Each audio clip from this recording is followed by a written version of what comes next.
Terima kasih Mbak Retno sebagai moderator. Bapak Ibu sekalian, Assalamualaikum warahmatullahi wabarakatuh. Selamat malam dan salam sejahtera untuk kita sekalian. Om Swastiastu, Namo Buddhaya, dan salam kebajikan, salam sehat untuk kita semua. Yang juga yang saya hormati tentunya para narasumber, Mas Putu Ardana, kemudian Mas Endro Kristanto, Mas J. Wijayanto yang sudah hadir di tengah-tengah kita, yang juga yang saya banggakan teman-teman semua, para penggiat kopi Indonesia yang hari ini hadir dalam satu Fitcon yang sampai hari ini, sampai detik ini yang tercatat ini sudah 70 partisipan. Saya rasa ini menunjukkan memang animo masyarakat, animo kita terkait dengan kopi ini luar biasa. Diskusinya ini juga unik karena dilakukan pada malam minggu, orang di saat mungkin kita santai sambil tentunya adalah disertai kopi di samping kita, tapi kita bisa ngobrol untuk bersama-sama bagaimana kita memerdekakan kopi Indonesia. Saya rasa ini tema yang luar biasa ini. Teman-teman Mas Komo ya terutama mencoba mengangkat satu tema, berarti saat ini tentunya kayaknya sepertinya belum ada kemerdekaan dari kopi. Artinya masih ada semacam kooptasi atau ruang-ruang gerak yang terbatasi, sehingga yang namanya kopi ini belum menjadi tuan rumah di negeri kita sendiri. Saya ketika memiliki pengalaman ketika di luar ya. Ini sebetulnya tentunya kalau kita ke kedai kopi, banyak sekali kopi-kopi Indonesia, terutama adalah kopi Toraja, kopi Lampung, kemudian kopi Aceh. Ini yang betul-betul sudah menempati satu posisi yang lumayan baik, bahkan juga memiliki nilai yang cukup tinggi. Namun demikian, rasanya kok kita masih ada persoalan terkait bagaimana, terutama adalah para petani kopi ini betul-betul memiliki nilai manfaat, nilai tambah dari setiap usaha yang dilaksanakan. Nah, saya sedikit cerita tentang masalah sebetulnya program yang saat ini sedang kita dorong, terutama di Kementerian Desa, Pembangunan Daerah Tertinggal dan Transmigrasi. Kita mendorong adanya satu pendekatan untuk mengembangkan kopi ini adalah pendekatan kawasan perdesaan. Jadi dalam hal ini kan tentunya kenapa kawasan perdesaan? Karena pertimbangan kita, kalau itu hanya desa, ini skala ekonominya akan sangat kecil. Jadi tentunya dengan kawasan ini akan memperluas skala ekonomi dan tentunya ini implikasinya akan dibutuhkan juga investasi yang lebih besar daripada kita melakukan investasi di tingkat pedesaan. Nah, yang kedua tentunya adalah desa akan menjadi penentu harga atau price maker, bukan hanya penerima harga, price taker.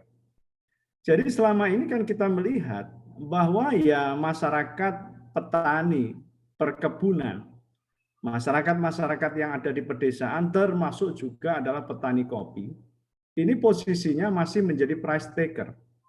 Mereka ini adalah menerima saja harga-harga yang sudah ditetapkan oleh para middleman atau katakanlah para off-taker.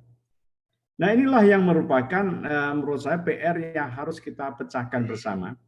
Kita bangun sebuah kawasan, terutama adalah kawasan yang memiliki nilai uniqueness, ya, nilai kompetensi spesifik, termasuk dalam hal ini adalah kompetensi kopi, ya. Nah, akhirnya dia memiliki kekuatan untuk membuat harga atau price maker ini. Nah, inilah yang kata kunci yang ketiga kami dorong yang saat ini adalah harus ada semacam kolaborasi antar desa agar dia bisa membangun kawasan tersebut. Jadi relevansi kawasan kenapa kami istilahnya mendorong bukan hanya misalnya petani kecil atau kelompok-kelompok petani kecil, tapi adalah kawasan Ini adalah ada 3 alasan. Pertama, skala ekonomi biar lebih besar, mereka akan menjadi price maker. Kemudian yang ketiga, mendorong desa-desa ini akan melakukan kolaborasi. Nah, dalam hal ini ya, kami ketika kita mendorong kolaborasi, tentunya saya yakin kata kuncinya ini ketika kolaborasi adalah adanya pelibatan berbagai kelompok kepentingan, tapi mereka memiliki semacam interest bersama, common interest. Nah, oleh karena itu, tentunya ketika kita ingin mendorong adanya tadi munculnya banyak sekali klaster-klaster komoditas unggulan, salah satunya kopi. Ini harus jelas setiap intervensi yang dilakukan oleh pemerintah dari berbagai pintu, ini bisa kita lakukan koordinasi. Dan oleh karena itu yang kami lakukan adalah bagaimana kita memiliki peta yang sangat utuh terkait dengan komoditas unggulan dari setiap kawasan tersebut.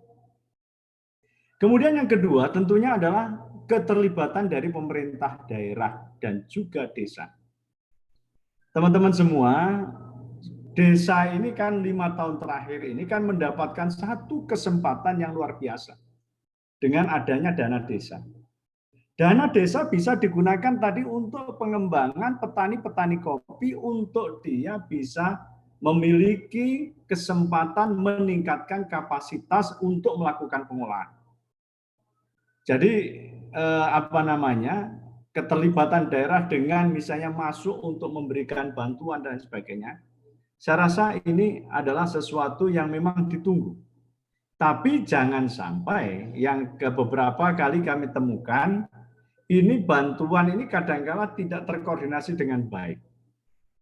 Ada satu wilayah dia dapat banyak sekali kesempatan, tapi daerah lain yang kurang. Inilah pentingnya kami saat ini membangun sebuah data tunggal yang memang memberikan deskripsi jelas dari setiap kawasan, dari setiap desa, termasuk intervensi yang dilakukan oleh pemerintah, instansi pemerintah, ataupun dari pihak-pihak yang lain. Kemudian yang ketiga, kata kunci yang kita dorong adalah tentunya perguruan tinggi. Perguruan tinggi yang salah satu yang memang pilar utamanya adalah alumni. Kami ingin istilahnya perguruan tinggi di Indonesia ini tertarik untuk betul-betul dia ini kembali ya tadi ke masyarakat desa, kembali untuk mendorong bagaimana yang terkait produk-produk komoditas unggulan di pedesaan itu bisa bersama-sama dibantu untuk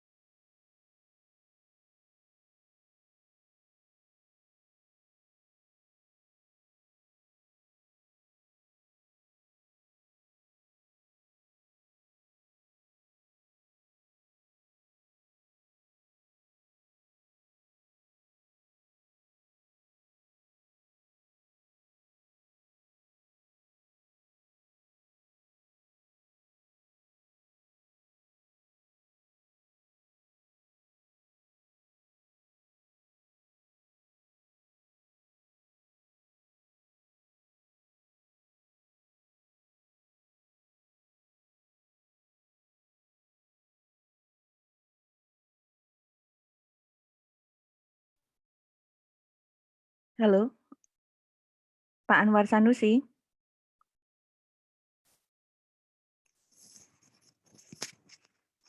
Halo.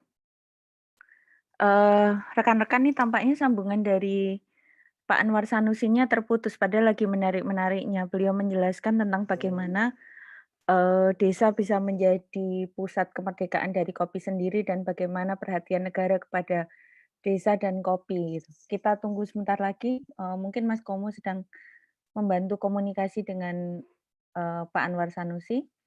Kalau misalkan dalam 2 menit belum nyambung, mungkin nanti kita bisa lanjutkan ke pembicara selanjutnya.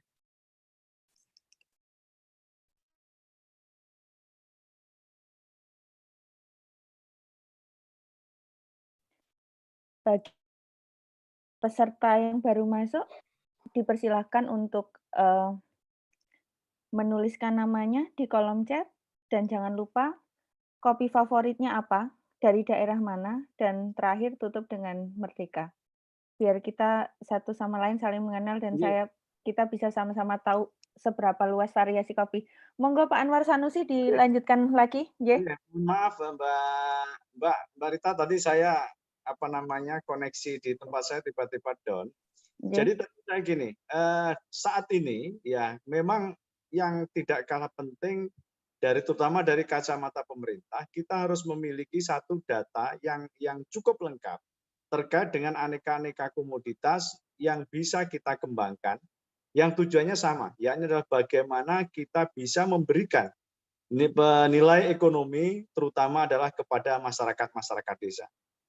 Bapak Ibu sekalian, saat ini memang kami katakan konsentrasi kita semua masih untuk pandemi COVID. Tapi setelah kita melakukan semacam evaluasi, ternyata masih banyak juga yang namanya di situ adalah anggaran-anggaran yang bisa kita gunakan untuk mengembangkan berbagai produk-produk yang ada di desa. Sehingga mudah-mudahan tentunya apa yang kita diskusikan pada hari ini kami sangat menunggu kira-kira hal-hal apa yang harus kita lakukan. Bukan hanya kita tadi meningkatkan produksi, tapi juga adalah bagaimana aspek pemasaran dan seterusnya yang pada intinya, muaranya, bagaimana membuat masyarakat tani, terutama petani kopi ini bisa lebih sejahtera. Petani kopi sejahtera dan tentunya penikmat kopi juga semakin senang. Karena betul-betul dia juga mendapatkan kopi yang memiliki cita rasa yang tinggi. Selamat berdiskusi, mudah-mudahan bermanfaat dan tetap sehat, merdeka. Merdeka.